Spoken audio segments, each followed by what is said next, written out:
A German shepherd was stuck in a tree after a flood. Baby's rescue went viral. The storm had ended, but its damage still whispered through the wind. Everything was soaked. Mud clung to the road like glue. Broken branches lay scattered across lawns. Power was out. But inside a quiet little house near the woods, a baby boy named Noah stood barefoot at the window, gripping the glass with both hands. He wasn't talking much yet, just a few words here and there, but he kept saying one thing over and over again. Puppy, he whispered, tapping the foggy glass. Puppy, tree.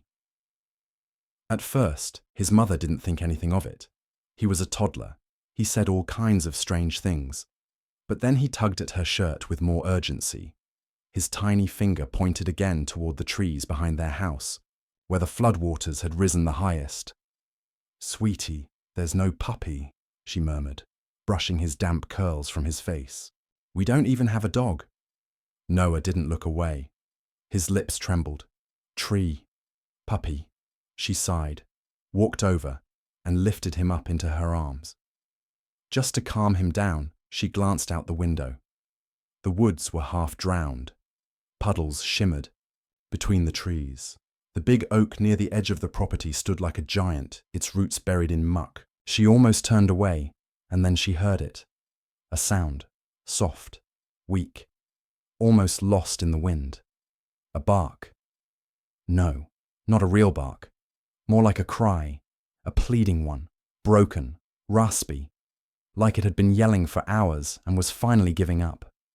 She narrowed her eyes and stepped closer to the window, and that's when she saw it. High up, impossibly high for a dog, there was something moving in the fork of the oak tree. Something soaked. Something shaking. It was a German shepherd. Its fur was drenched and muddy, and it was clinging to a split in the trunk, barely holding on. Its chest rose and fell fast. The dog looked exhausted, terrified. "Oh my God," she gasped. "How the hell did you get up there?" Noah pressed his forehead to the glass and whispered, "Puppy." She rushed to the back door, flung it open, and jogged toward the edge of the yard, boots sinking into mud. The floodwaters had reached this far. She hadn't realized just how high they'd gone. The river that bordered their neighborhood had burst its banks last night, and this poor creature must have been swept in, maybe even climbed the tree to survive. But now, it was trapped. She cupped her hands around her mouth and called out, "Hey, hey, it's okay. I see you." The dog didn't bark. It didn't move. It just stared at her, chest heaving, its eyes glassy and tired. She turned back toward the house. "Noah, stay inside," she shouted, even though she knew he couldn't reach the door yet. The tree was too tall to climb. Its lowest branch was still out of reach. She needed help. She pulled out her phone. No signal. Of course, the towers were still down, looking. Up at the trembling dog, she felt helpless. Her heart ached. "Hold on, girl," she said softly. "I'm not going to leave you." The dog blinked just once. She ran back inside, grabbed a ladder from the shed and a long rope. As she sprinted past Noah, he reached out his little hand and said, "Safe." She paused. "Yeah, we're going to keep her safe." Back at the tree, she dug the ladder deep into the mud. It barely held. She wrapped the rope around her waist and took a deep breath. Then she began to climb. Halfway up, the wood creaked beneath her boots. She didn't look down, just up, closer, closer. The dog's ears flicked. She let out a low whine. Barely. A sound. And shifted her weight just enough to reveal a broken rope still tied loosely around her neck. Someone had tied her. Somewhere upstream. "Hey, girl," she said gently, reaching the split in the trunk. "I got you." The dog didn't resist. She didn't growl. She just let herself fall into the woman's arms, like she'd been waiting for this moment all day. With trembling limbs, the woman hugged the animal close, tied the rope gently around the dog's chest, and began to descend slowly. Every step was a risk. But she wasn't alone. The shepherd clung to her, silent, trusting. When they finally reached the ground, the dog collapsed into the mud, too tired to stand. But she turned her head toward the house, toward the window, and there was Noah, sitting by the glass, smiling. The dog let out a faint, grateful whine. The woman sank beside her, brushing the wet fur from her face. "You made it," she whispered. "You survived." The shepherd licked her hand weakly, and Noah, barely more than a baby, tapped the window one last time and said, "Home." The dog's eyes closed, just for a second. Not in fear, not in pain, but in peace. They laid the German shepherd on an old towel by the fireplace. Her fur was still damp, and patches of skin showed where her coat had thinned out. She didn't move much, just breathed slowly, like every breath took effort. Noah toddled across the living room floor, dragging his blanket behind him. He stopped right in front of her. "Puppy," he whispered again. His mum stepped in fast. "Noah, careful," she said, scooping him up. "She's scared. Let her rest." But the dog didn't growl, didn't flinch. She opened her eyes, and for the first time, they looked soft, like she wasn't seeing strangers anymore, just something familiar. Later, that night, they gave her water in a cereal bowl and half a slice of toast. It was all they had left that she might eat. She licked the toast once, gently, like it brought back a memory. The woman watched her from the kitchen. She couldn't shake the feeling. Something was off. Not about the dog, but about the way she acted. She didn't bark at the doorbell when the neighbor dropped off canned food. She didn't whimper when thunder rumbled again in the distance. She didn't even flinch when the vacuum ran by mistake. She just lay there, eyes always following Noah. When Noah napped, the dog crawled closer. When Noah cried in his sleep, the dog's ears perked up. At one point, Noah woke with a sudden cough. The woman jumped, but the dog was already at the crib, standing on her hind legs, gently nosing the rail. Her husband spoke up that night. "You sure she's a stray? Maybe she's trained. Maybe she got lost in the flood." "She had a rope around her neck," she said. "Not a collar, a rope." He frowned.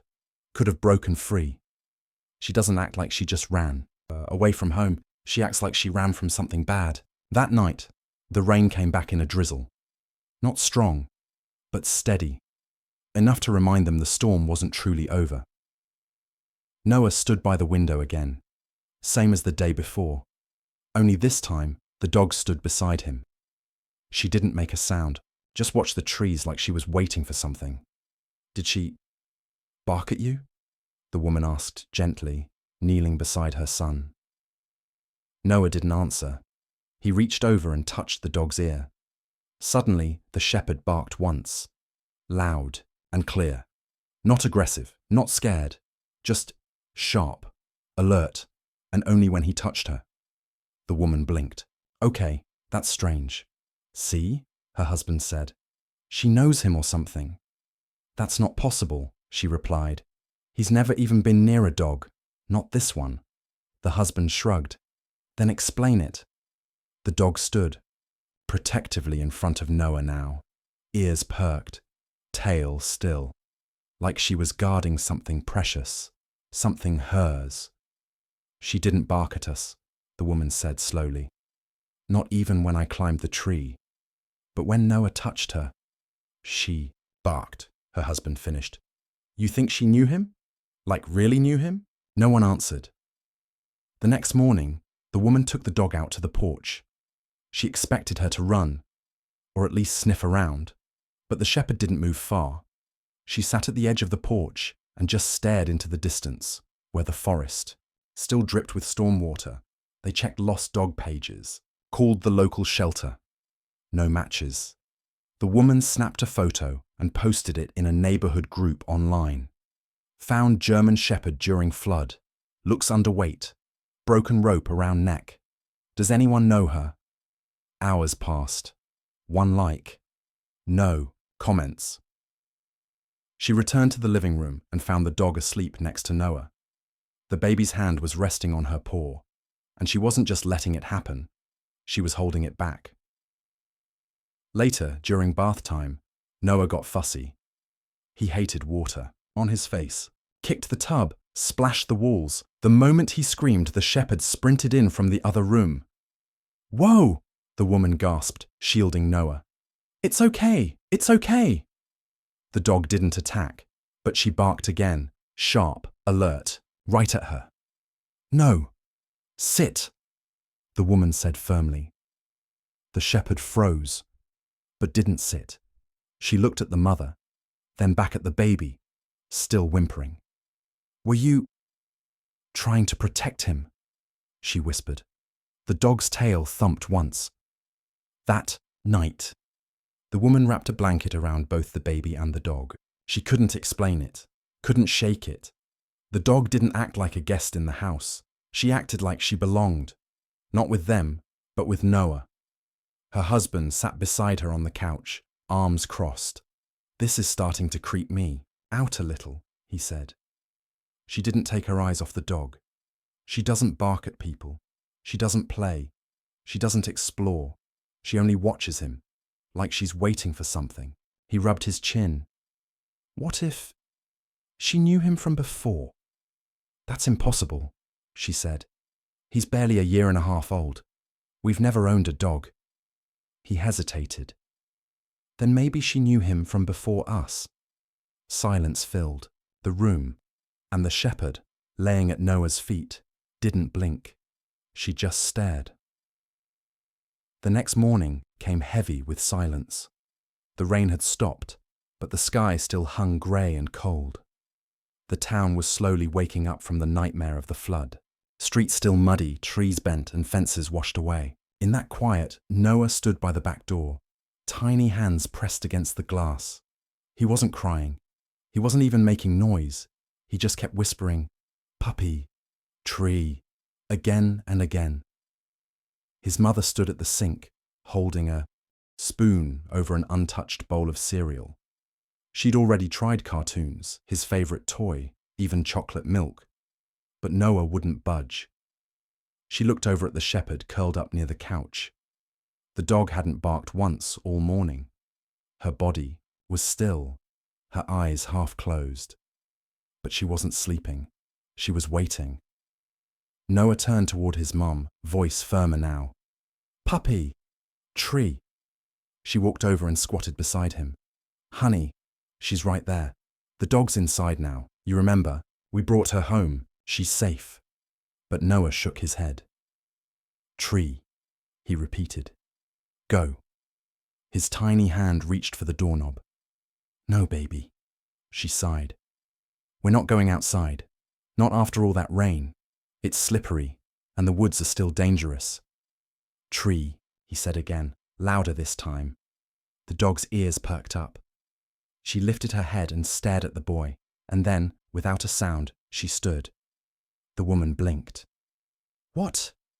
River, the name they'd finally given her, walked slowly toward the door and sat right beside Noah.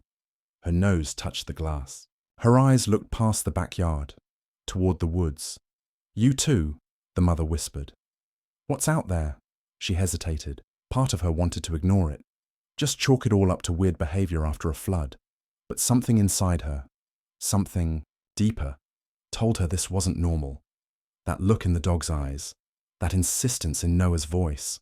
This wasn't a game. She grabbed a jacket. "Okay," she muttered. 10 minutes, just 10. As soon as the door opened, River walked out without hesitation. Not fast, just with quiet purpose. Noah followed behind her, holding his mum's hand. The air outside was damp and still. Mud squelched beneath their boots. The trees loomed ahead, and the ground sloped gently toward the old floodplain. River didn't sniff or explore like dogs normally would. She walked in a straight line, her nose occasionally lifting to catch the breeze. Noah pointed again. "Tree." His mother scanned the woods. The big oak they'd climbed to rescue River still stood tall. Its bark peeled, the base soaked. But now, River didn't stop at the tree. She walked past it. Where are you going? The woman called out, tightening her grip on Noah. River stopped, turned slightly, and let out a low, broken whine. That was the first sound she'd made since the day of her rescue. Noah tugged his mum's hand. Go, he said. Please. Her shoes sank in thick mud with every step, but she followed. River paused near a pile of fallen branches. The water had receded, but debris was everywhere. A torn baby shoe, a piece of yellow plastic, a shredded, stuffed animal. Then River sat, right there, still, focused. Noah stepped toward her. The woman panicked for a moment, thinking the dog might snap or growl, but River lowered her head and gently licked Noah's hand. Something happened here, the woman whispered. Did you come back? Because someone else didn't make it. She kneeled down, brushing debris aside with her free hand. River let out another whimper, longer this time, almost like she was remembering, and that's when the woman saw it. Scratched faintly into the bark of a small tree nearby. Letters, faded, but still there. L-U, she said, squinting. Is that a name? She ran her fingers over it. Luca. River whined again. Noah sat in the mud, touching the same bark. Luca, he repeated. Puppy, tree. The woman looked at River. You were trying to protect someone, weren't you? River lay down, her head resting on her paws, eyes sad, but not panicked. Noah stood up and did something strange. He hugged her, wrapped his tiny arms around her muddy neck, and just held on. River didn't move, didn't breathe heavy. Just let it happen. The woman slowly sat beside them. Her voice cracked. We found you in that tree, but maybe that wasn't the first tree you climbed. She looked back toward the path, now half gone from flooding. Were you with a child, one that didn't make it? River's eyes closed. A soft exhale, almost like a sigh. She'd made it out, but maybe she left something behind. Someone behind. Maybe, the woman whispered, you were trying to come back, to show us. Noah touched the rope scar around River's neck. Safe now, he said quietly. And the dog, for the first time since they met her, let out a soft, peaceful bark. Not for help, not in fear, but maybe in relief. Noah wouldn't stop crying. It wasn't the loud kind, not tantrums or wails. It was soft, steady sobbing that wouldn't end. His little chest rose and fell as he clutched the sleeve of his mother's jacket. The storm had come back harder than before. Thunder growled like something ancient in the distance, and the woods behind the house were a swamp of shadows and soaked bark. River stood at the back door again, tail low, body stiff. She kept glancing at the same patch of trees near the old oak, the one that had once cradled her body like a coffin. The woman looked out, then down at her son, then at the dog. Something was pulling them both back out there. Noah, she whispered, brushing his tear-soaked cheek. I'm gonna carry. You, okay? But you gotta be very quiet, sweetheart. He nodded, whimpering. She tied him carefully to her back with a long shawl, the way her grandmother used to do, tight enough to keep him safe, loose enough so he could still see. River was already waiting. At the edge of the yard, the flashlight beam was weak. The battery light blinked red, but it would have to do. Each step into the woods felt heavier than the last. The ground was mush. Every branch dripped water like it was weeping. River didn't rush. She paused often, sniffing the air, her body low, alert. They passed the oak tree, its wet bark peeling from the storm, and River turned slightly left, toward a part of the forest the woman didn't know. The trees here leaned strangely, like they'd been yanked by something, and then River stopped, right under a crooked tree that bent like it had been struck. At first, the woman thought it was just another shattered place in the woods, but River began to dig. With her bare paws, she scraped through leaves, soaked twigs, and muck. Her whines were sharp now, more urgent. The woman gently lowered Noah to the ground and stepped closer. River, what are you doing? She whispered. River let out a bark. One bark, then backed away, and in the hole she had made, barely a few inches deep, was something that made the woman drop to her knees. A tiny red shoe, caked in mud, torn at the side. It looked like it had belonged to a child no older than Noah. The woman stared, her breath stuck in her throat. Noah stepped forward, eyes wide. "Luca," he said again. River stood still, silent, watching. The woman picked up the shoe, hands trembling. It wasn't just wet, it was heavy. Heavy with the weight of something lost, something unfinished. "We need to call someone," she muttered. She dug into her pocket. The phone screen blinked. Still no service.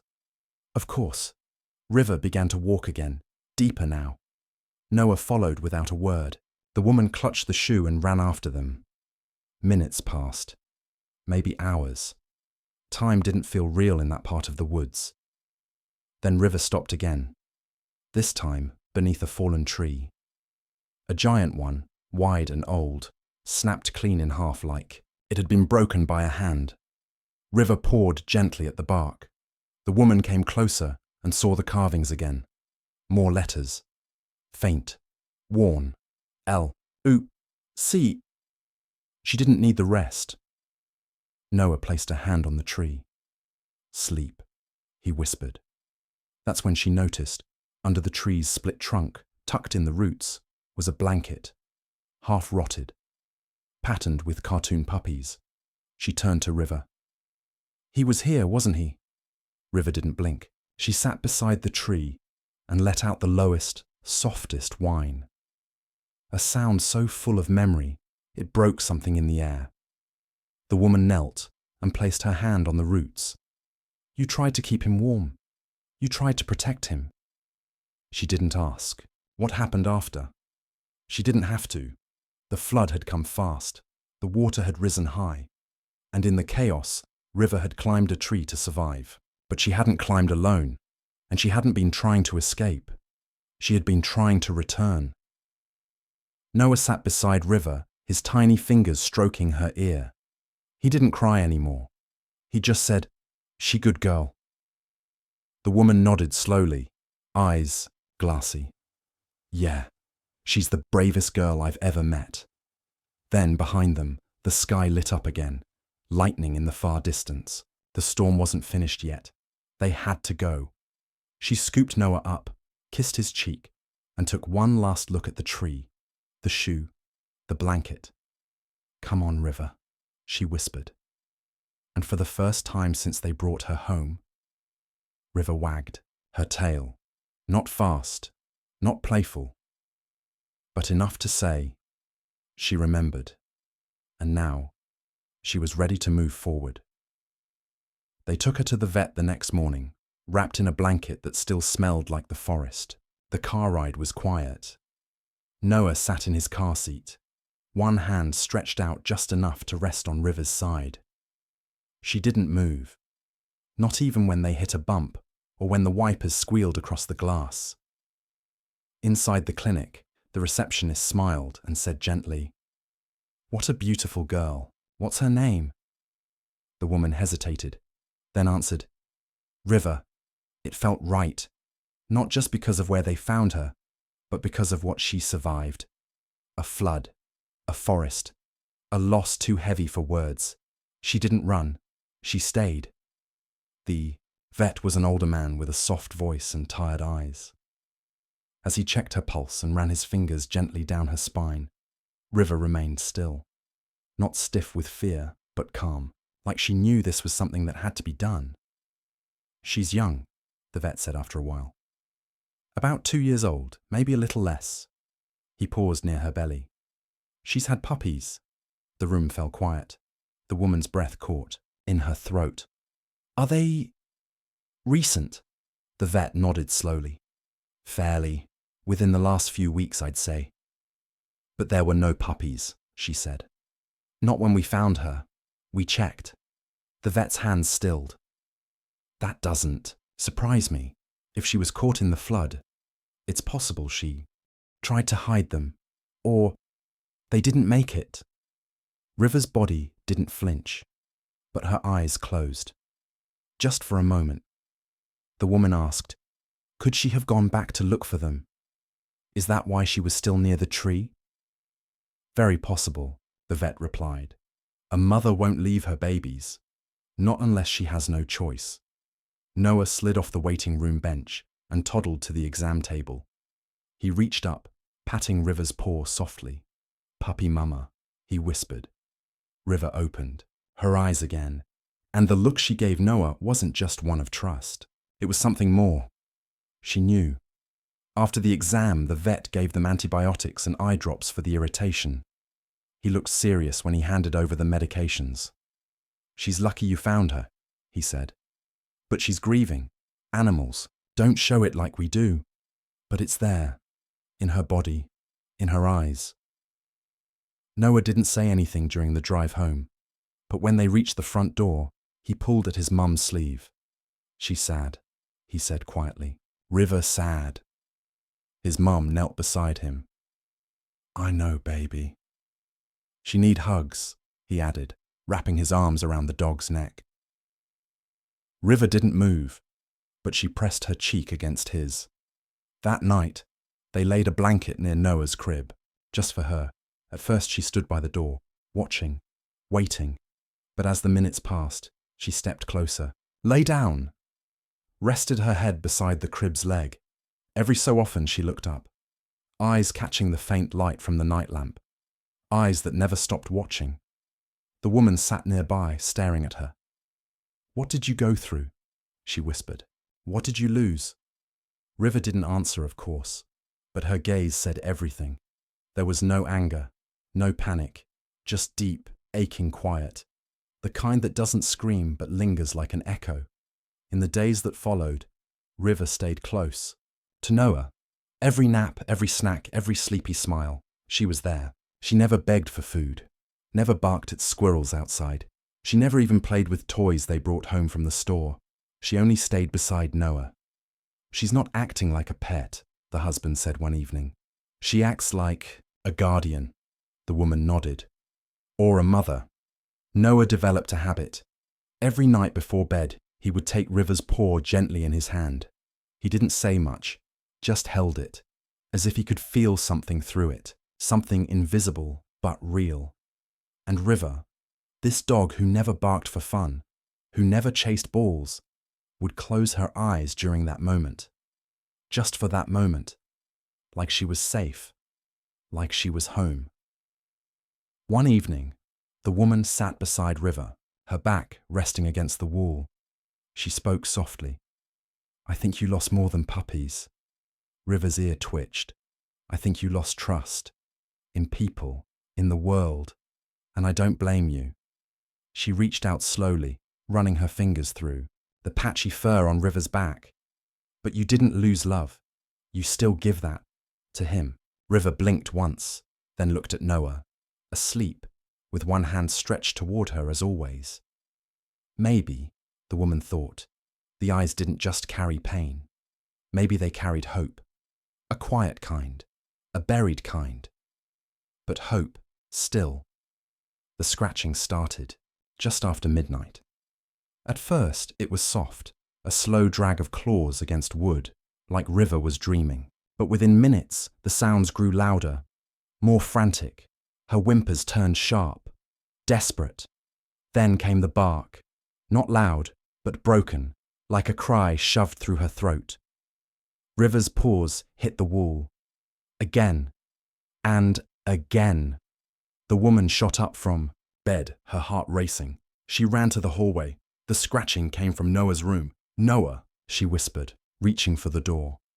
She opened it slowly and froze. River was at the window, standing on her back legs, claws raking at the glass. Her body trembled. Her breath fogged the glass with every exhale.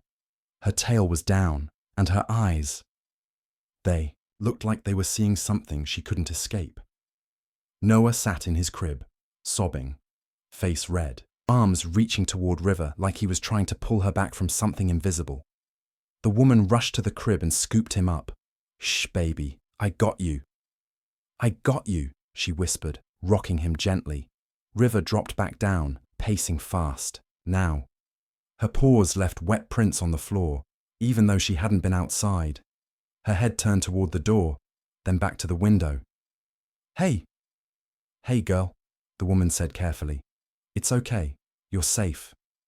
But River didn't seem to hear. She let out a low whine, long and guttural, like it came from someplace far deeper than her body. Then she stopped, stood perfectly still, and stared at the woods. The woman turned to the window. It was dark. The trees were barely visible. Nothing moved, but the look on River's face made her skin crawl. Something was still out there. The next morning, River refused food.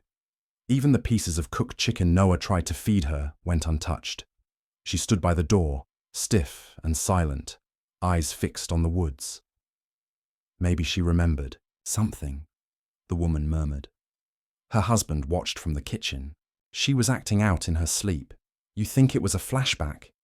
Could be. She didn't just dream, he said, rubbing the back of his neck. She relived something. River's ears twitched at the word. Later that day, the woman took Noah out back to play in the fresh grass. The rain had paused, giving them a moment of sunlight. But River didn't join them. She just stood at the edge of the yard, right at the start of the woods, nose tilted into the breeze. Then she barked, just once. Sharp. Clear. The woman turned. "River!" The dog turned to Noah and let out a second bark, this one shorter, urgent. Noah looked up and grabbed his mum's hand. "Go," he said quietly. "Tree." The woman froze. That word again. "Tree?" she asked. "You mean that tree?" Noah pointed deeper into the forest. River began walking. The woman didn't argue. She picked up her son and followed. River didn't take the usual path this time. She turned left, toward an area the flood had completely destroyed. Trees uprooted, ground soft and swollen. The air smelled like old rain and something earthy, sour. She stopped near a spot where the mud was unusually dark, slick, thick. River began digging again, this time slower, more focused. The woman stepped forward, heart pounding. "Is this where you lost them?" she whispered. "Is this where they were?" River dug with one paw, then another. Her chest heaved with effort, but her eyes never blinked. Then her paw hit something, a rusted tin plate. The woman knelt down and brushed the mud aside. Under the plate, buried almost completely, was a soaked collar. Tiny pink. She picked it up with shaking fingers. The tag was scratched, but a single letter remained visible. M. Noah leaned forward, eyes wide. River stood completely still. Then, she lay down beside the hole, resting her head beside the collar. The woman felt her throat tighten. "You came back for them," she said. "You were trying to show us." A gust of wind blew through the trees. Noah shivered and buried his face in his mum's shoulder. Then, a sound. Faint, but real. A whimper. The woman stood fast, scanning the woods. "Did you hear that?" River's ears perked. It came again, from farther ahead. Another whimper, like a puppy. She ran. Noah's mother followed, heart racing. They pushed through brambles and broken branches until they reached a fallen fence. On the other side was an old shed, half collapsed, swallowed by vines. River clawed at the door, barked again. The woman yanked the handle. It creaked but gave way. Inside, soaked in shadow, was a crate, and inside that crate, something moved. Small, wet, trembling. A puppy. Its eyes blinked slowly, barely open. It let out the tiniest whine. River stepped forward, nose pressed to the bars. The puppy sniffed once, then licked the crate door. The woman gasped. "Oh my God!" She pulled the door open. River nosed inside and licked the puppy's face, fast and desperate, like counting to make sure he was real. The woman knelt, tears welling. She came back, every day, every night, because one of them lived. Noah clapped softly, eyes bright. "Baby puppy," he whispered. River didn't move. She just stared at her pup. And for the first time since the flood, she looked whole. The puppy slept curled up against River that night, breathing soft and slow. He was thin, too small for his age, but alive. Every time he whimpered in his sleep, River pulled him close with her paw like she couldn't believe he was still real. Noah watched them from his blanket on the floor. He didn't try to pet the puppy.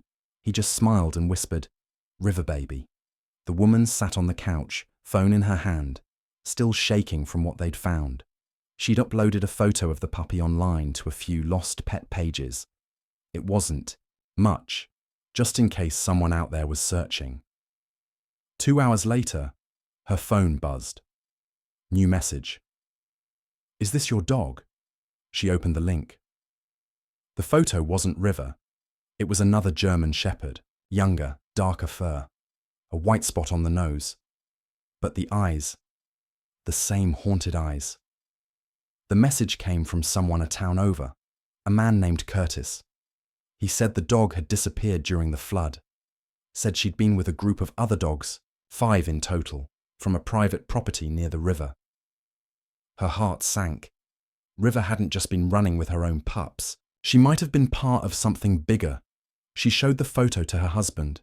"It's not her, but it could be her sister." "What kind of property keeps that many dogs near the water?" he asked. Curtis's second message came with an address. The woman's fingers trembled as she clicked open the map. "It's upstream," she said quietly, "where the river curves near the old junkyard." Her husband frowned. "That place? I thought it shut down last year." River, now awake, stood slowly. Her eyes locked on the screen like she knew the spot. The woman whispered, "You remember that place, don't you?" Noah reached out and placed his hand on River's back. She turned to him, licked his hand once, and walked toward the back door.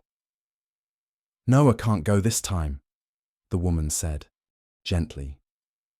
"It might be dangerous." She grabbed her keys, boots, and coat. River waited patiently by the door, tail still. As they reached the old creek path, River moved faster. Not like the slow, cautious walks before. Now she walked with purpose, her head lowered, her steps sure. The path had changed. The flood had reshaped everything. Trees were down, debris piled high. The woman struggled to keep up. River stopped at a patch of flattened earth near the edge of the creek. The water had carved a new path here, deeper and wider than before. She sniffed the ground, then dug gently. The woman knelt beside her, clearing away branches and mud. A collar, faded blue, frayed at the edges. Another dog. River stood still, tail low, and let out a small, shaky breath. They moved on. Further along the creek, River stopped again. This time, they found a torn leash tangled in the roots of a fallen tree. A name tag hung from the metal clip. "Buddy," the woman covered her mouth. "They were all scattered," she whispered. "When the flood hit, they were swept apart." River didn't move. Her body was rigid, staring down at the leash like it told a story only she remembered. They kept walking. At a third stop, near a stone wall broken by water, River barked. The woman turned fast. A low growl came from the bushes. Then, out from the shadows, limped a tan mutt, soaked, skinnier than River had been, one leg dragging behind. River whined. The dog paused, then rushed forward. They touched noses, tails wagging faintly. "They know each other," the woman whispered. "They survived together." The dog collapsed into the mud beside River, too tired to stand. River licked his face, soft and slow. The woman took off her coat and wrapped it around the mutt. He didn't resist, just rested his head on her lap. "We'll get you help," she whispered. You're safe now.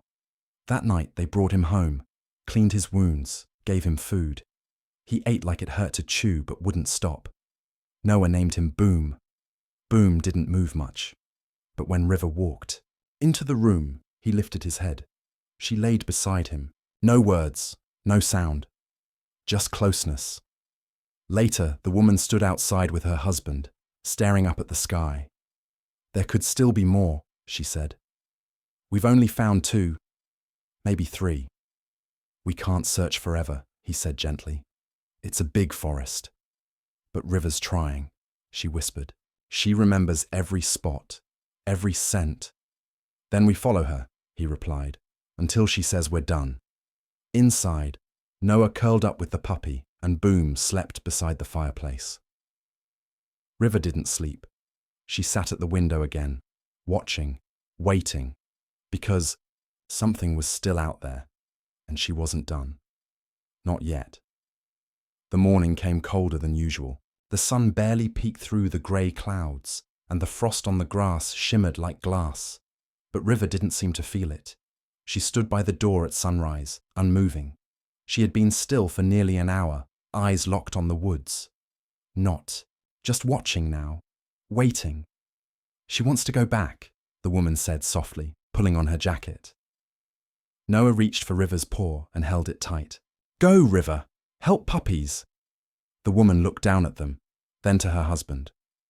She's taking us somewhere else today. River didn't need a leash. They followed her along the now familiar trail behind the property, past the creek, beyond the broken fence. Further than they'd ever gone.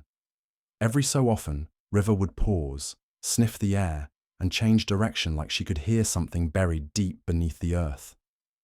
Eventually, they reached a clearing behind an old, collapsed house. The structure was rotting, walls leaning, windows shattered, roof half caved in. An old swing set sat rusted in the corner, tangled in weeds. River walked straight to the back of the property, to a shed. It was small, hunched in the corner like it had been, hiding. The wood was wet, the door off its hinges. Grass had grown wild around it, but River didn't hesitate. She stood still at the entrance, then slowly stepped inside. The woman crouched to peek through the broken wall. River wasn't sniffing this time. She was clawing, frantically. Harder with each second. River, wait! The woman shouted, rushing forward. You're going to hurt yourself. But River didn't stop. Her paws were red now, caked in mud and blood. She clawed at the wood, trying to dig under the shed's floorboards. Then she let out a sound none of them had ever heard from her before. Not a bark, not a growl. A howl. Long, hollow, and filled with something more than pain. It was grief. The woman stepped inside carefully, pulling at the boards where River had been digging. The mud was thick, heavy. Her husband joined, grabbing a shovel from the back.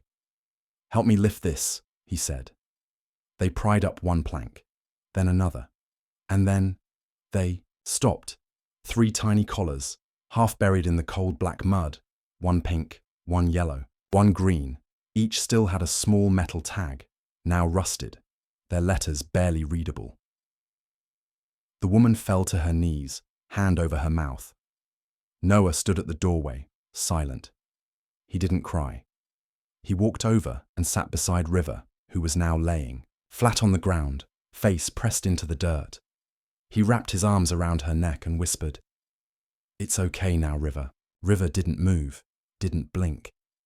She let out a breath that sounded like something leaving her chest, like a weight she'd carried since the storm was finally being laid down.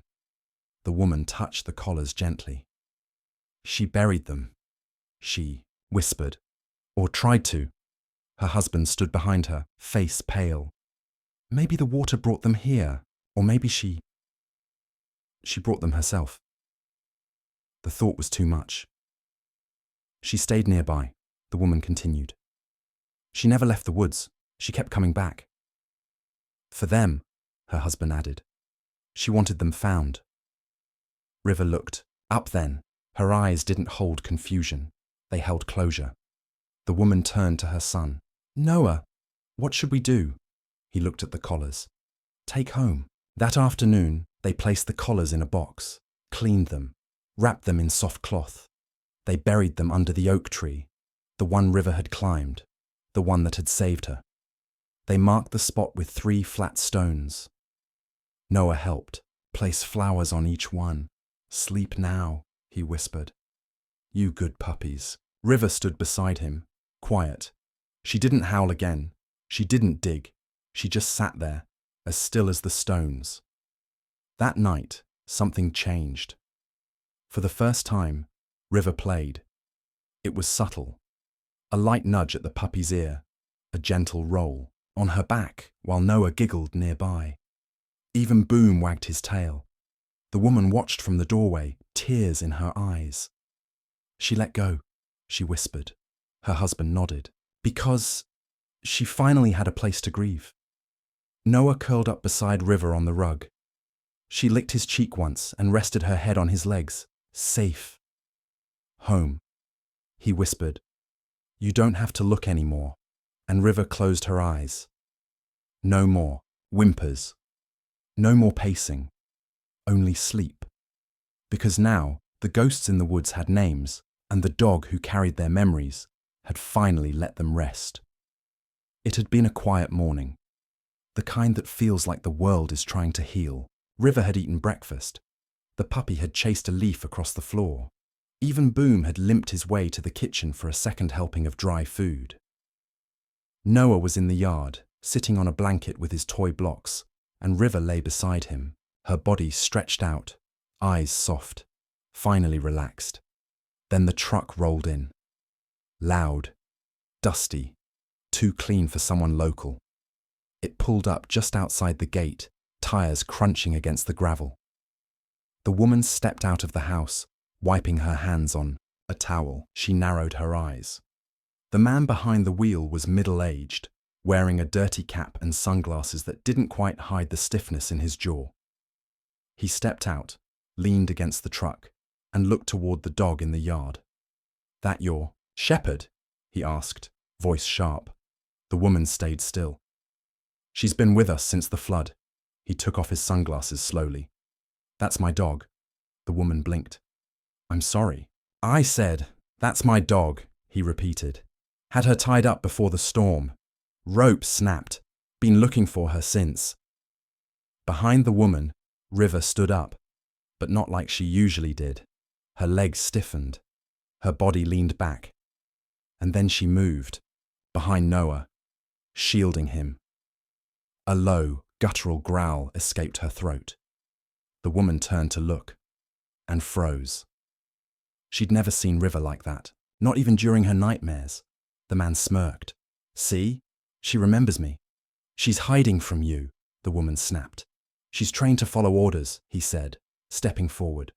Boom barked once from the porch, loud, sharp. River didn't move. Her growl deepened. Noah began to cry. The woman rushed to him, scooping him into her arms. Get off my property, the man shrugged, walking back to the truck. I'll be back with papers. As he climbed into the driver's seat, the woman caught a glimpse of something in the back. A chain, thick, rusted, and next to it, a leather whip. Her stomach turned. The man drove off, but his tires screamed like a warning. Inside, River paced, not fast, deliberate, controlled. But her breathing was shallow, her tail tucked. She knew him, the woman said that night, but not in a good way. Her husband sat beside her, jaw clenched. You think he's the one? The place near the river. She reacted like he hurt her. She protected Noah. The puppy whimpered softly in River's lap. Boom lay close, ears twitching at every sound. River didn't sleep that night. She sat by the door, eyes locked on the road, waiting. The next morning, the woman contacted the vet and local authorities, asked if anyone had reported River missing, provided photos, shared everything. Nothing matched, no reports, no papers. Without proof, the officer had said on the phone, we can't do much. If he comes back with ownership documents, we're stuck. But she's terrified of him, the woman argued. I believe you, the officer replied. But fear isn't legal proof. That evening, Noah refused to eat. He clung to River and whispered, "No, man." "No bad," she licked his hand. The woman watched from the hallway, tears brimming. Then she made a decision. She picked up her phone and posted everything online. River's story, the flood, the tree, the collars, the puppy, and now, the man. No, name, just the truth. Within hours, people began to share it. A neighbor messaged, "I think I know that truck." Another replied, "He kept dogs behind wire fences. I always heard barking, loud, sad."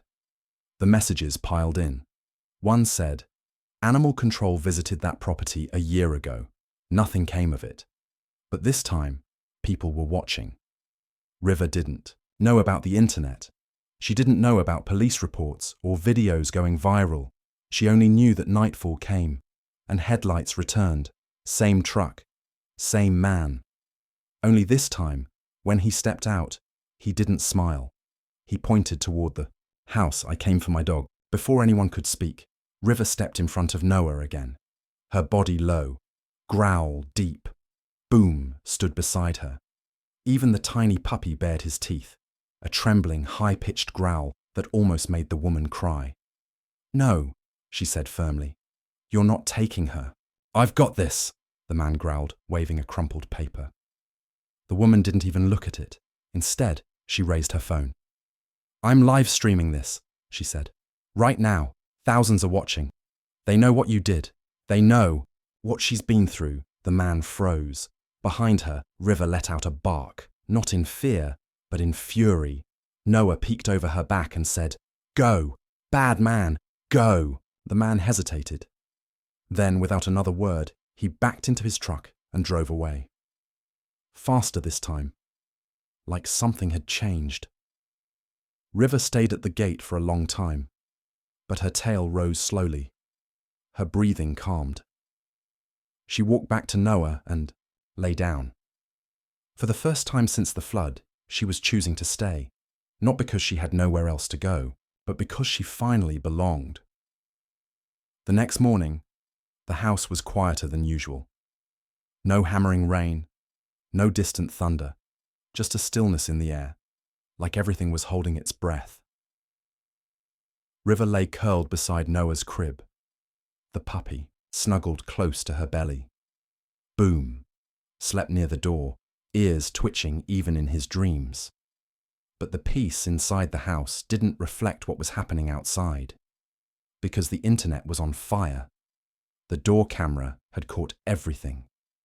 River, stepping between Noah and the stranger, Noah clutching her paw, the man yelling, the chain in his truck bed glinting in the sun, and the trembling voice of a mother standing her ground. The woman hadn't meant to share the full video, just a few seconds at first. But the rawness of it, the fear in River's stance, the protectiveness, the silent strength of a child who trusted her completely, it struck a chord no one expected. Within hours, the video had 40,000 views. By noon, it passed 100,000 talons. By nightfall, it was everywhere. Animal rescue groups reposted it. Parents commented about how River reminded them of their family dogs. Survivors of abuse recognized the trauma in her body language, and the story was no longer just about a dog who survived a flood. It was about what she escaped. News outlets began messaging the family. A popular YouTube channel did a reaction video. A woman from out of state offered to pay for River's care for life. Even a famous actor tweeted, "That German Shepherd is braver than half the world. Protect her." Noah didn't understand what was happening, but he knew River was being talked about. He clapped every time the video played on the woman's phone. "River hero," he whispered. The woman smiled through tears. "Yes, baby, she is."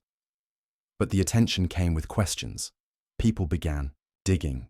The man's face had only been partially visible, but some recognized the truck. Some remembered his property. Stories surfaced. He used to keep 5 or 6 dogs locked up all day. I once saw him yank a chain so hard the dog yelped from across the street. Animal control said they couldn't do much without proof. Now they have proof. River didn't understand the internet, but she understood relief. She no longer sat by the window all night. She began sleeping again, not restlessly, not halfway, fully. She even played more, chasing the puppy around the living room, barking once or twice, rolling over when Noah giggled and rubbed her belly. Boom, though older and slower, even wagged his tail when a neighbor stopped by with new toys and treats. But the biggest change happened when a reporter arrived. She was gentle, kept her voice soft, asked permission before setting up the camera. "We're not here to stress her," she promised. "We just want to tell her story right." They filmed in the backyard. Noah sat with River in the grass, the puppy curled up on one side, Boom resting on the other. The woman stood behind them, heart thudding in her chest. The reporter crouched low. "Noah, can you tell me who this is?" He smiled. "My River." "And what did River do for you?" "She stayed." The reporter blinked. "She stayed?" Noah nodded seriously. "She stayed with me, even when water came, even when she was scared." River leaned into him as if she understood every word. The story aired that evening. The headline read, "Flood Survivor, the dog who refused to leave the ones she loved." The footage showed River's silent protection, her soft eyes, her scars, and then it cut to Noah holding her paw, whispering, "She stayed." The internet broke again. But this time, something deeper happened. People didn't just share the video. They told their stories of pets who saved them, of dogs who waited at the door when no one else did, of rescues who became protectors. And suddenly, River wasn't just one dog. She was every loyal dog, every survivor, every voice that couldn't speak but never stopped loving. Donations flooded in, not just for River, but for rescue shelters across the country. One comment read, "This isn't a story about what humans did for a dog. It's a story about what a dog did to remind humans how to love." River sat on the porch that night, nose tilted slightly to the wind. She didn't flinch at passing cars. She didn't growl at shadows. She looked at peace. The woman sat beside her, placing a soft hand on her back. "The world sees you now," she whispered. "They see the hero you are." River turned her head and licked her hand, then curled up beside Noah, who had already fallen asleep on the porch swing. The wind was calm, the sky was clear, and somewhere, far beyond what she could smell or hear, people were watching her story unfold and learning what it meant to survive, to protect, and most of all, to love without fear. River flinched when the vet touched her left side. It wasn't a hard press, just a gentle run of fingers along her ribs during a routine checkup, after all the attention the story had gained. But even that soft touch made River pull away, ears flattening, tail curling tight under her. The vet noticed immediately. "Easy, girl," he whispered. "I'm not going to hurt you." He turned to the woman and sighed. "I'm going to need to run some imaging, just to be sure." She nodded. "Do whatever you need." River didn't bark, didn't struggle, but she stayed tense, every muscle in her body tight like a coiled wire. The X-rays came back 30 minutes later. The room fell quiet as the vet clipped the images to the board. "There," he said, pointing. "Ribs, healed fractures, at least 3. The woman leaned in. "How old are they?" "Hard to say. Maybe a year, maybe less." "And here?" He pointed to a spot near her back leg. "Looks like a break. It healed wrong. Probably never treated." The woman's hand went to her mouth. "Oh my God." He clicked the screen to the next slide. Scars. Faint but visible beneath the fur. Small round marks along her back, her neck, even near her belly. "These aren't natural," he said. "They look like burn scars. Cigarettes maybe, or worse." River sat beside Noah, watching calmly, as if the pictures weren't even about her. "She let all this happen in silence," the woman whispered. The vet nodded. She's used to not making a sound. Back home, the woman posted an update. Not for views, not for pity, but because people deserve to know who River really was. Not just a rescue, not just a viral moment, but a survivor. River's body tells a story she can't speak. The vet found broken bones and burns. Someone did this to her, and we think we know who. That post went even more viral than the last, because now it wasn't just about love and loyalty. Now it was about justice. Comments poured in. Who could hurt a dog like her? She still trusts people. After all that, she's incredible. That man needs to be investigated, and slowly, pieces began falling into place. People online dug deeper. Screenshots from old community pages appeared. One showed the man holding a leash, 5 dogs standing behind him in a cage. Another post from 2 years ago said, "Anyone else? Hear that guy yelling at his dogs all night?" One comment hit especially hard. I tried to report him. They said without photos or injury proof, there was nothing they could do. Looks like River brought the proof herself. River didn't know the internet was fighting for her. She only knew that each day, more people came to visit. Some brought treats. Some brought toys. One man dropped off a brand new orthopedic bed and left without a word. But the biggest change wasn't what came in. It was what started going out. Animal Control opened a formal investigation. The footage, the vet records, the history, the witnesses. It was all enough. The woman got the call a week later. "We're reopening his case," the officer said. "We believe there were more dogs, some still missing, some possibly not alive." River lay on the porch, watching Noah draw with chalk on the steps. Every time he laughed, her ears perked. "She's the reason this is even happening," the woman whispered into the phone. The officer replied, "She might have saved more dogs than we'll ever know." That night, the woman sat with River, slowly brushing through her fur. The puppy, now named Twig by Noah, bounced around them, chewing a sock. Boom lay nearby, eyes half closed. The woman traced one of the faint scars near River's spine.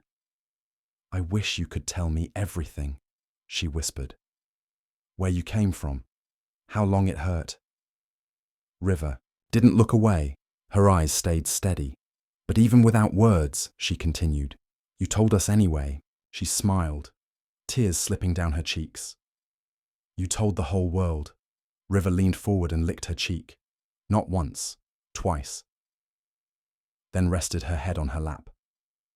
Noah came over, handing River a piece of chalk. "You play too," he giggled. The chalk slipped from her mouth, but she let him press it against her paw.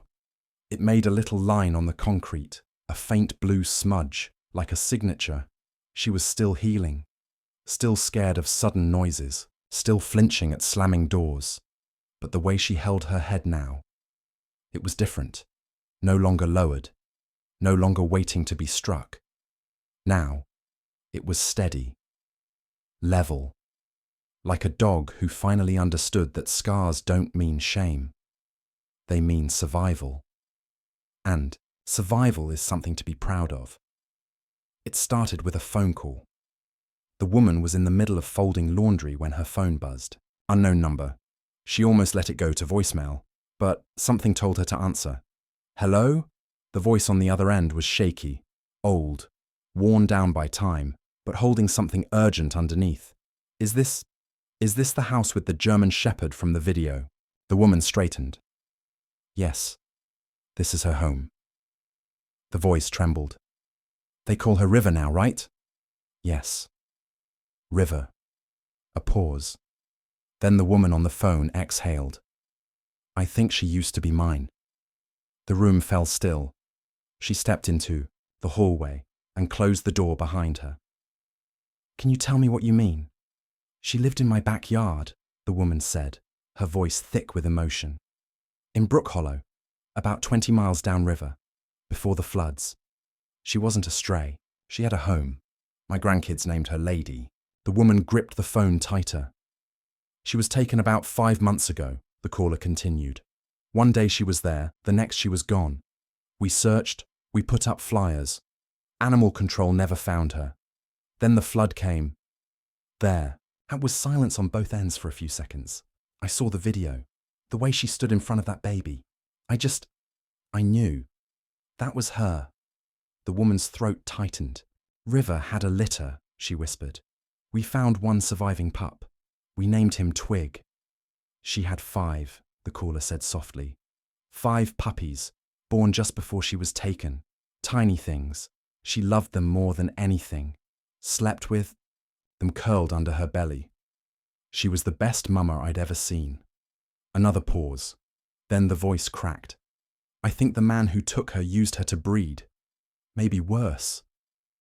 The woman felt her knees weaken. She sat on the couch, hand shaking. I'm so sorry. She wasn't just a pet, the caller continued. She saved my grandson once. He was playing too close to the road, and she dragged him back by the hood of his coat. She always had that sense, like she knew who needed protecting. Tears welled in the woman's eyes. That's exactly how she is with my son, with Noah. The woman on the phone sniffled. He's the little boy in the video? Yes. She never had pups that young before, the caller said, her voice warming a little, but she always had that heart. It doesn't surprise me she found him. She has this way of choosing who needs her most. The 2 women sat in silence, joined by the weight of everything River had lived through. She's safe now, the woman finally said. She sleeps beside Noah every night. She's healing. The caller whispered, Thank you for loving her. Later that evening, the woman sat in the yard with River by her side. Noah played in the grass with Twig, and Boom chewed lazily on a stuffed bone. She stroked River's back, fingers brushing past the spot where scars had faded into soft fur. Lady, she whispered, that was your name before all this? River's ears twitched, but she didn't lift her head. The woman smiled. You've had many names, haven't you?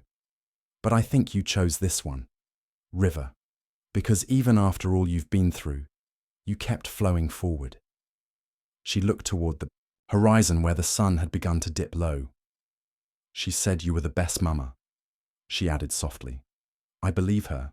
River raised her head then, eyes catching the light just right, golden and warm. Noah walked over, giggling, his cheeks smudged with dirt. He flopped down beside River and hugged her neck. You, my River, he said. River licked his cheek gently and rested her chin on his tiny knee. The woman stared at them, heart swelling and aching all at once. She grabbed her phone and sent the caller a photo. Noah, Twig, River, all curled up under the setting sun. Along with it, she typed, she still protects, she still loves, and she's still the best mama. A reply came back minutes later. That's her. Thank you for bringing her home, even if it's a new one. That night, River curled up between Noah and Twig like she always did. But something was different. She slept deeper, like a weight had lifted, like some part of her that had been stretched thin for months finally found rest. She wasn't just surviving anymore. She was returning to who she'd always been, a mother, a protector, a heart too big for the pain it had carried. And now, at last, a heart being held in return. The sky was pale grey that morning, the kind that whispered of rain but hadn't made up its mind. River stood at the edge of the porch, ears forward, tail stiff. Her body held a quiet alertness, not fear, something deeper. The woman watched her from the kitchen window. She'd seen this look before. River wants to go, she said softly. Her husband stepped beside her. Back to the woods? She's not done. Noah padded into the room in his pajamas, holding Twig like a stuffed animal. River go? He asked sleepily. The woman nodded. She wants to show us something. They left just after breakfast. The forest had dried out since the last heavy rain, but the ground still held the scent of old water. River walked ahead, without hesitation, paws pressing into damp leaves, nose occasionally lifting to taste the air. They followed her past the old fence, past the collapsed shed, and down the slope toward the floodplain, the place where the river had risen and swallowed everything in its path. River stopped at the tree, that tree, the one where they first found her, where she had clung to life, soaked and trembling. But she didn't look at the base. She looked up. The woman stepped closer, her heart thudding. The tree's bark had split where the flood had battered it, branches still half broken, drooping like tired arms. River stood at the trunk and whined, low and steady. Then she rose on her hind legs and scratched gently at the wood. The woman tilted her head. Something was carved into the bark. She leaned in, brushing away a patch of moss. At first, it looked like random lines. But then she saw it. Rough, jagged scratches. Letters A-L-U-C-A her breath caught. Luca, she whispered. It says Luca. River sat down beside the trunk, breathing slowly, not panting, not scared. Just remembering. The woman turned to her husband, eyes wide. Luca. That's the name the woman said. The grandson River used to protect. She carved this in herself? He asked, incredulous. Maybe not her, the woman murmured. Maybe he did. She knelt beside River, gently stroking the fur between her shoulders. You tried to save him, didn't you? River didn't move. Noah toddled forward, standing next to the tree. His little fingers brushed over the carved name. Luca, the woman looked at him, stunned. How do you know that name? Noah didn't answer. He just rested his head against the trunk, eyes closed. River lay down beside him. The woman sat down slowly. I think this is where she kept him, where she tried to wait it out. Maybe even after the water came. Her husband's voice cracked. She stayed in the tree, not for herself. She stayed because he couldn't climb. The air was too still. It pressed on their chests like grief never spoken aloud. The woman reached into her coat pocket and pulled out a folded photo. The one the old woman from downriver had emailed. A grainy picture of River lying in the grass, her belly swollen, 5 pups curled around her. Beside her sat a boy. He looked about 6. Blonde hair, big smile. And on the back of the photo, written in faded ink, Luca and Lady, summer before the flood. She placed the photo against the tree bark, just below the carved name. River's eyes didn't leave it. She simply inched closer, nose brushing the bark where the letters were scratched. The woman whispered, You didn't fail him. River, her husband, sat beside her. You saved what you could. You carried the memory. Noah sat between them now, leaning against River's side. He looked up at the sky. Luca, okay, he said softly. He in the light. The woman felt her chest tighten. She pulled him close. I think you're right, baby. They stayed there for a while, letting the breeze move gently through the trees. River didn't whine. She didn't paw at the dirt. She just lay still, like someone who had returned to the last page of a chapter they hadn't finished, and finally found the words. Before they left, the woman took one last look at the tree. Then she turned to River. Let's go home. River stood slowly, shook the dirt from her coat, and followed. Not because she had to, but because she finally could. The courtroom smelled like paper and dust. Cold air hummed from the ceiling vents, and the polished wooden benches felt too hard beneath everyone's weight. But River didn't seem to mind. She lay still, steady, eyes watching everything. The man with the chains sat across the room in a grey suit that didn't quite fit. His hands were clenched together, his jaw tight. His eyes darted around like someone looking for a way out. But there was none. Not this time. The arrest had come suddenly. After the video went viral and the vet's report spread, neighbours began to speak. One by One. He kept dogs in cages, barely fed them. I saw him dragging one by the neck once. That dog never came back. We heard yelps. We called, but nothing changed. Animal control couldn't ignore it anymore. Officers showed up at the man's property with a warrant. What they found behind the shed was enough. Old collars, scratched walls, a hole dug deep behind a wooden fence, evidence of a life lived in chains. He was arrested that night. Now, here they were. River wore no leash. She didn't need one. She sat beside Noah in the front row of the gallery, his small hand resting gently on her back. He didn't fidget, didn't speak. He just sat beside her, silent, steady, like he knew this moment mattered. The prosecutor's voice rang through the courtroom, calm, clear, but filled with quiet fire. Your Honor, what we have here is not just a case of animal neglect. It's a case of cruelty, systematic abuse, a man who silenced creatures who couldn't speak back. Until now, she turned toward River. She is our witness. She survived what others did not. Her body tells the story. The vet was called first. He explained the scars, the broken bones, the damage that had healed wrong. She didn't get this from running wild, he testified. These are man-made injuries. Then came the neighbors. Shaky voices. Anger. Guilt. I should have tried harder, one man whispered. I saw the bruises.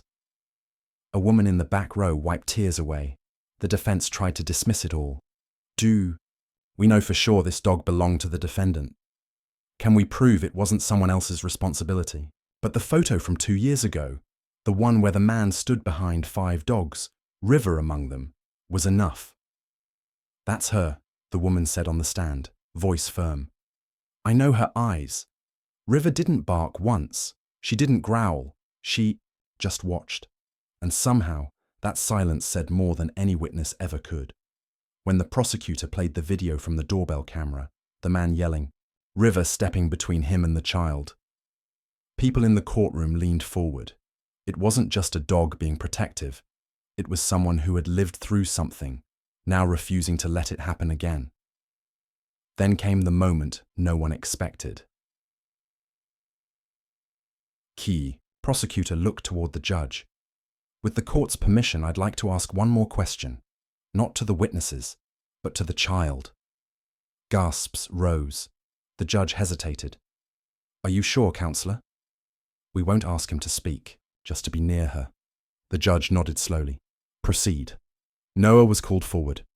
The woman led him by the hand. He wore a small white shirt.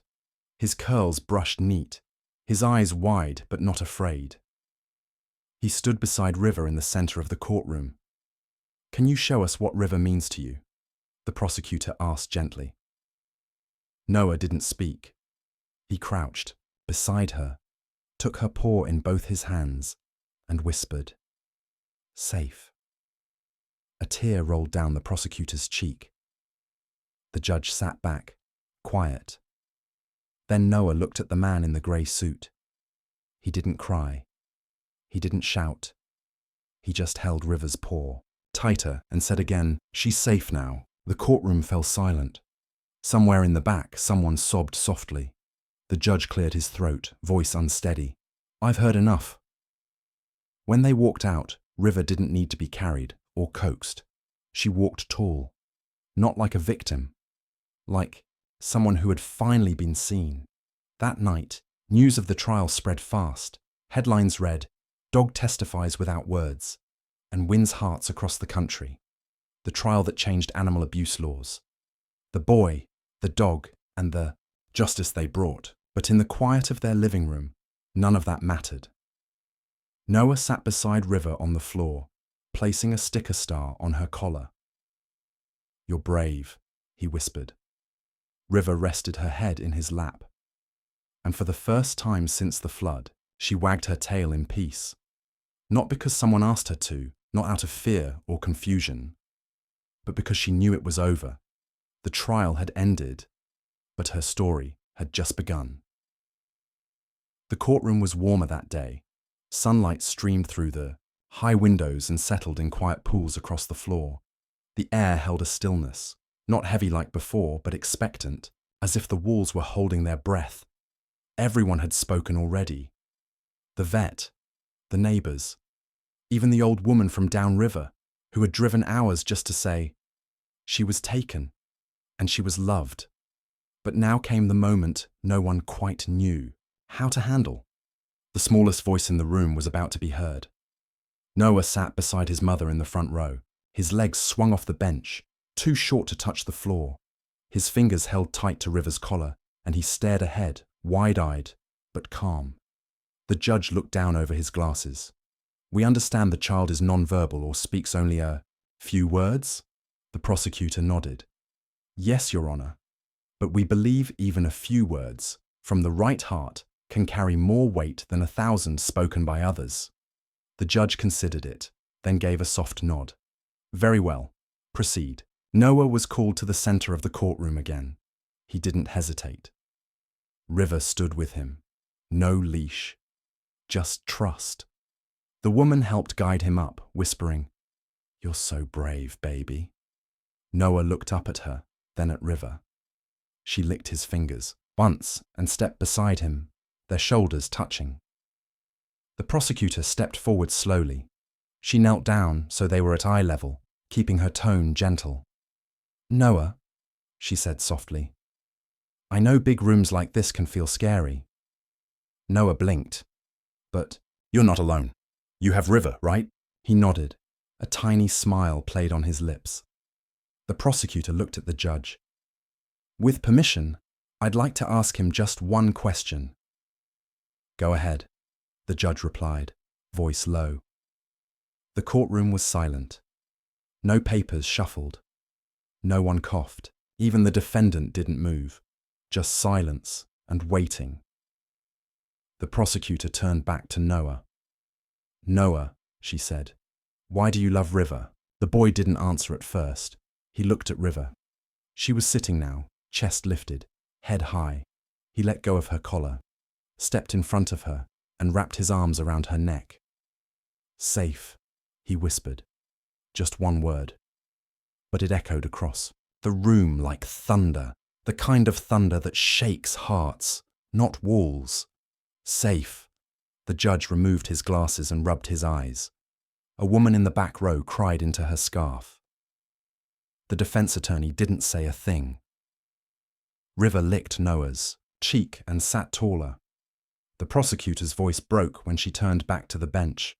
"Your Honor," she said, "we rest our case." Noah walked back to his seat. River followed close, never letting more than an inch of space come between them. And though he didn't understand it all, he knew one thing. That word he had said, the one he used for River, it mattered now, more than ever. Because that one word said everything. It said she stayed during the flood. It said she protected him from a man who once owned her with chains. It said she carried the weight of lost puppies and carved names. It said she came back, to a place, a tree, a memory, not for herself, but for others. And most of all, it said she was home. The trial ended 2 days later. The judge's verdict was clear: guilty, animal cruelty, neglect, abuse, multiple counts. The man didn't speak. He didn't look at River. But as they led him away, she stood at the back of the courtroom, watching, not afraid, not angry, just present, the way only she knew how to be. Later, outside the courthouse, reporters gathered. Questions flew through the air, flashing lights blinking. But Noah didn't speak. He simply placed a sticker, a bright blue heart, on River's back. "She's love," he said quietly, and they walked away together, back to a house where the porch held 3 beds now, back to a room where a baby could sleep soundly, guarded by the soft rhythm of breathing beside him, back to a home built not from bricks alone, but from trust and warmth, and one word that had changed everything: safe. It became official on a rainy Thursday morning. The adoption papers arrived in a simple manila envelope.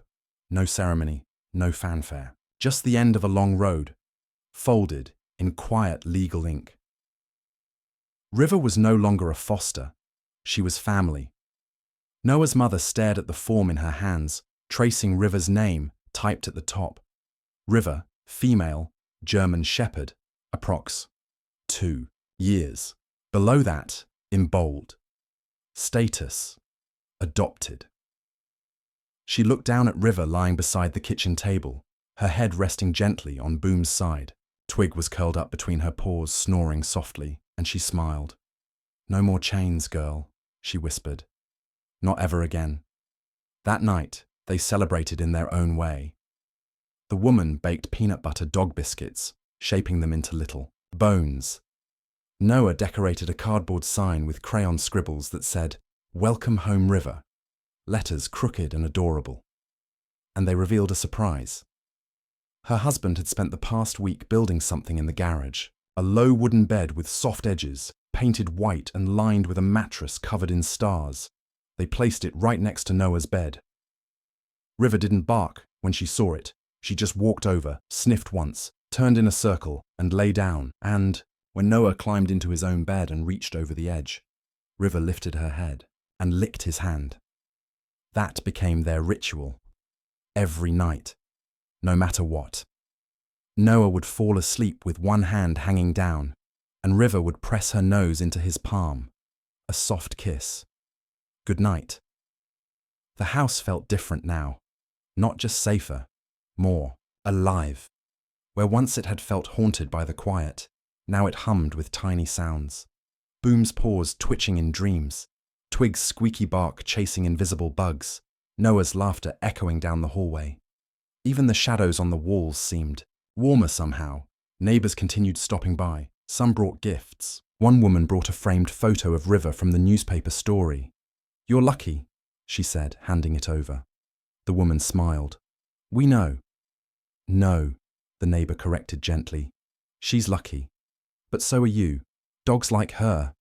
They don't come around twice." They hung the photo in the hallway, River in the courtroom, sitting beside Noah. His hand on her back, both of them looking ahead. It didn't feel like a legal picture. It felt like a promise.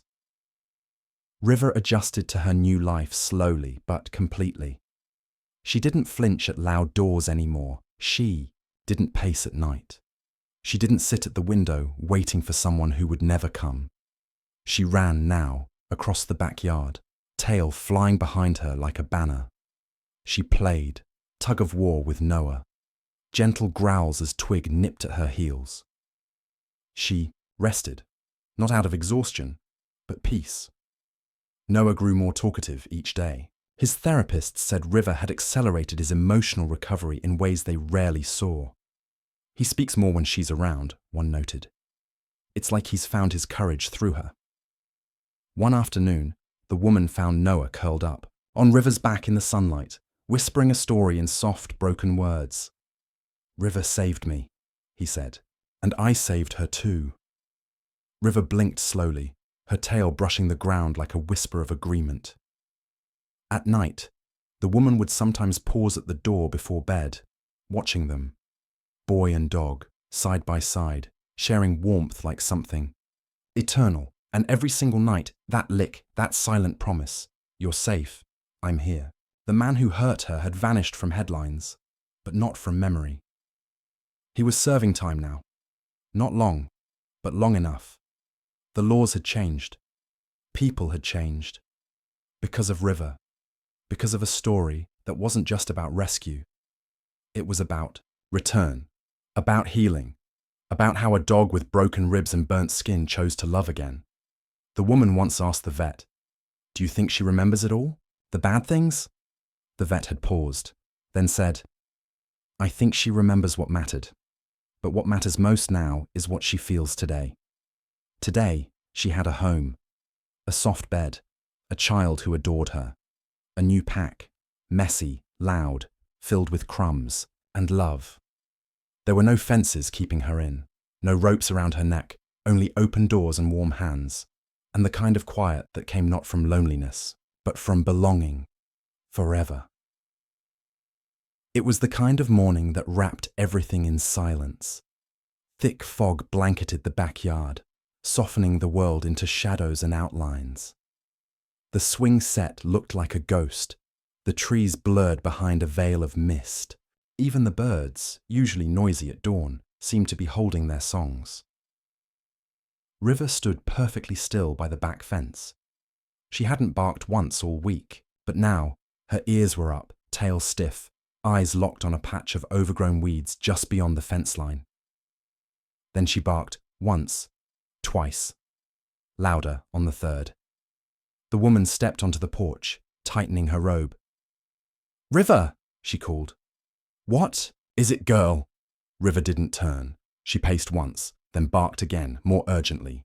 Boom and Twig stirred on the porch rug, blinking through the fog. The woman stepped into the yard, her boots sinking slightly into the damp earth. River didn't move from the fence. Then came the sound, a tiny whimper. So faint, it could have been the wind. But River heard it. She nosed the bush just beyond the fence, pushing her snout between the boards. That's when the woman saw it. A small shape, shaking, a puppy, half hidden in the fog and weeds, too weak to move, ribs showing beneath a matted coat. The woman rushed forward, heart thudding. She crouched, reaching through the fence gap. The puppy flinched, but didn't run. He was barely standing, one paw lifted like it had been injured. But it wasn't fear in his eyes. It was recognition. Same markings, same deep amber eyes. The woman gasped. "River." She turned. River was standing still, frozen, staring. She stepped back as the woman lifted the trembling pup over the fence and carried him into the yard. River moved forward slowly, every step deliberate. The puppy let out a soft whimper. Then River whimpered too. Their noses touched, once, twice. Then River licked his face, fast and desperate, like counting to make sure he was real. The woman fell to her knees beside them. "Oh my God," she whispered, cradling the puppy gently. "It's one of hers." Noah peeked through the sliding door, his bedhead wild and eyes wide. "River," he mumbled. She looked up at him, then down at the pup, then back again. Noah came running barefoot across the yard, knelt beside the puppy, and touched his tiny paw. "He found us," he whispered. River laid beside him, tail swaying, once, and placed a protective paw over the puppy's back. The woman wrapped them both in a blanket and brought them inside. They dried the puppy gently, gave him warm broth, and let him rest on the heating pad beside River. He never left her side. She groomed him softly, curled around him like a shield, like muscle memory she'd almost forgotten. The vet confirmed it later that day. "He's hers," he said gently, examining the tiny body. "Same age as the others would have been, same eyes. And look," he pointed to a small notch in the pup's ear.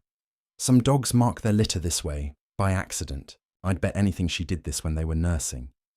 It's a match." "But how did he find us?" the woman asked. The vet shook his head, amazed. "Dogs don't need maps. They need heart. And sometimes, that's enough."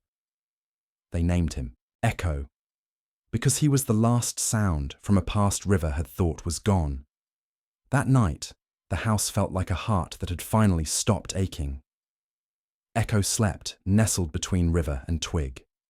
Boom snored nearby, one paw over his face. Noah curled up beside them all on the living room rug, his fingers brushing River's back.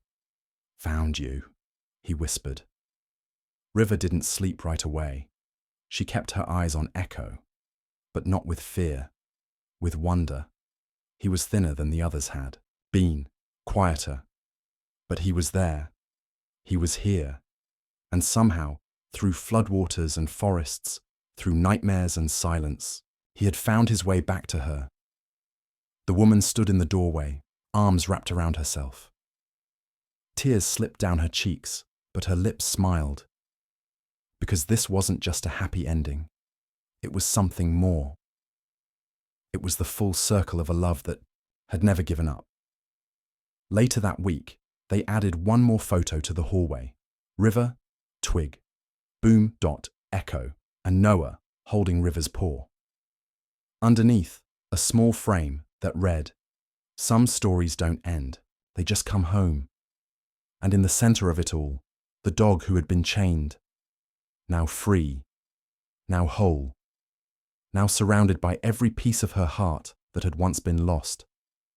And this time, she didn't have to search anymore. The photo was never meant to go viral. It was taken on a quiet Sunday morning. The sky was blue, the kind that feels like a deep breath. River lay in the grass beside Noah, her head resting gently on his leg. Twig snoozed nearby, and Echo, the puppy who had returned from the edge of nowhere, nestled beneath River's chin. Noah's mom snapped the picture without thinking, just wanting to freeze that moment in time. She posted it with a simple caption. "After everything, they found their way back to each other. This is what healing looks like." Within hours, the internet remembered them. But this time, the story wasn't about the flood. It wasn't about the courtroom, or the scars, or the pain. It was about love. Thousands of comments poured in. This photo healed something in me I didn't know was broken. I cried at the trial. Now I'm crying again, but it feels different. This time, it feels like hope. How can a dog go through all that and still love like this? The news picked it up again, but the headlines had changed. From survivor to symbol, River's journey becomes a global message of hope. Boy and dog who survived the flood together now inspire millions. People began sharing their own stories in the comments. A woman from Italy wrote, "I lost my dog last year. I didn't think I could open my heart again. But now, maybe, I can." A soldier from Canada said, "River reminded me of my service dog. She gave me my life back too." The woman scrolled through the responses, hand over her heart, tears slipping down her cheek. She glanced at River, who was now lying by the fireplace with Echo tucked under her front legs. Noah sat beside them, feeding Twig bits of apple, giggling, every time she licked his fingers. Everything was softer now. The house, the light, the silence. Because even silence had changed. It used to feel hollow. Now it felt full, like peace. River still bore her scars. Some would never fade, but they weren't the first thing people saw anymore. Now, people saw her strength, her gentleness, her love. Noah still spoke in short bursts, but he spoke more. He laughed often. He no longer woke from nightmares crying. River was always there, sometimes before the dreams even began. The woman once asked the vet, "Do you think dogs can feel the weight of their stories?" He had smiled and said, "Maybe, or maybe they just feel when they're finally safe enough to stop carrying it." River had stopped carrying it, not because she forgot, but because she wasn't carrying it alone anymore. At a community event a few weeks later, they were invited to speak. The woman hesitated at first, unsure of what to say. But when she stood before the crowd, River at her feet and Noah in her arms, the words came naturally. "River didn't just survive," she said. "She stayed kind, she stayed gentle, even after everything. And somehow she found her way to my son, to our home, to a future she wasn't supposed to have." She looked down at River, voice trembling. "She reminds us that love doesn't break. It bends, it stretches, but it survives." The crowd stood to their feet, not because it was expected, but because it was true. That day, a local artist gifted them a painting. It showed River standing in floodwaters, her body blocking a small figure, Noah, behind her. In the sky above, the trees bent from the wind, but in her eyes, there was stillness. The woman hung it above the fireplace. Not to remember what was lost, but to honor what remained. Months passed. Echo grew stronger. Twig became braver. Boom slowed a little more each day but stayed close, always watching like an old soul guarding the house. And River stayed steady. She would never be a normal dog. But that's what made her extraordinary. She had lived through the worst of what people could do, and still chose to love one. Noah never went to bed without saying goodnight. He'd kneel beside her bed, touch her, paw, and whisper, "You found me." She would lick his hand, just once, and sleep would follow, gentle and deep. Years from now, someone will see that photo, the one with Noah and River and the puppy in the yard, and ask what it means. And someone else will say, that's the story the world needed, because in a world that can feel dark, flooded, broken, there are still dogs like River, still children like Noah, still homes that build new love from old hurt, and still hearts that remember one simple truth, even in silence, even in pain, even in the flood, love finds a way to survive.